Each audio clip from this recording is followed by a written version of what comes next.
What would you picture if I were to utter the phrase, ice cream of the future? If I didn't know better, I guess, I don't know, man. I don't know what I would think ice cream of the future would mean, but there's a company that promised the world that. To be honest, I thought ice cream was fine as it is, but let's go. Before we jump in, I'm going to ask you to take a look at the marketing automation features in the Monkey Pesa CRM. As a marketer, you have so many repetitive processes to perform that can actually be sorted by an intelligent system like the Monkey Pesa CRM, leaving you time to focus on the tasks that really require your talents. Head over to dashboard.monkeypesa.com to learn more. Now, despite the slogan, Ice Cream of the Future, Dippin Dots went bankrupt in 2011. Kinda not surprising really. If you try to reinvent the wheel, you might have trouble selling the new one. But we aren't here to talk about how they failed. We are here to talk about how a company that was bankrupt in 2011 is now making almost $330 million a year. Spoiler alert, most of the revenue is not from selling ice cream. Once upon a time in Lexington, Kentucky, there was a microbiologist called Kurt Jones. He invented a new food process for cattle which involved flash freezing cow feed at 350 degrees. The end result was food pellets that better maintained the nutritional value for cattle. He decided to test the same process on homemade ice cream, resulting in ultra-cold ice cream pellets that melted in your mouth. Jones ran with it and immediately opened the first Dippin Dots location in Lexington. After early struggles, he found success via distribution. By distributing Dippin Dots to theme parks, malls, ballparks, etc., he found a cheap and effective way to reach customers. This strategy continued through the 90s, and Dippin Dots had 350 outlets and $20 million in annual revenue by the year 2000. But the next decade brought trouble. Back in 1996, John sued competitor Mini Melts for infringing on the patent he filed for his unique ice cream creation process. A valid patent gives you exclusive rights for 20 years to make and sell your product, but Jones made a crucial mistake. When you invent a product and start selling it, you have 1 year to file a patent. Jones opened the first location in July of 1987, but didn't file a patent until March 1989.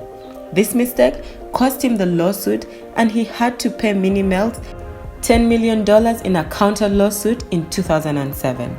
Then in 2008, the Great Recession hit, and far fewer people were going to venues where you could find Dippin Dots. Sales dropped from $46 million in 2007 to $30 million in 2010.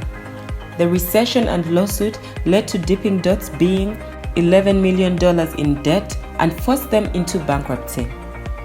The business went up for auction in what's called a 363 sale, allowing buyers to piecemeal what they would like to acquire.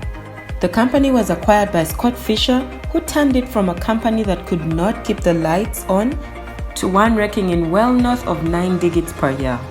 The three key areas through which he recovered it are: number 1, product expansion, number 2, acquisition and franchising, and then the last one is licensing the Dippin Dots IP. On expansion, Fisher built a new production facility and introduced the frozen yogurt product, Your Dots. He also expanded into supermarkets with a special freezer that's cold enough to hold their products. Both were so much a hit that they were fighting to keep supply up with demand and growth. For franchise acquisition, Dippin Dots had lost its presence in shopping malls, so Fisher acquired Doc Popcorn in 2014 to bring more food traffic. Co-branded stores enable sweet plus salty treats for customers and dual revenue for franchises. Franchise units took off shortly after. Then for licensing, in 2018, Fisher formed a subsidiary to license the flash freezing and dot forming tech. Pharmaceutical companies started using it to increase the shelf life of their products.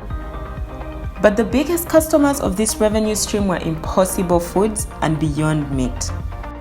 The plant-based meat giants feed their ingredients through Dippin Dots cryogenic processes And out comes pelletized products that stimulate the consistency of natural fat in their burgers, bacon, and sausages.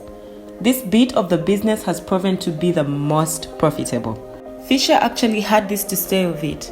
With that one, we've been doing really well. It's increased our net substantially and actually is surpassing the Dippin Dots business right now. The founder is involved, but only as a franchisee. Fisher said, "Kat's a brilliant guy.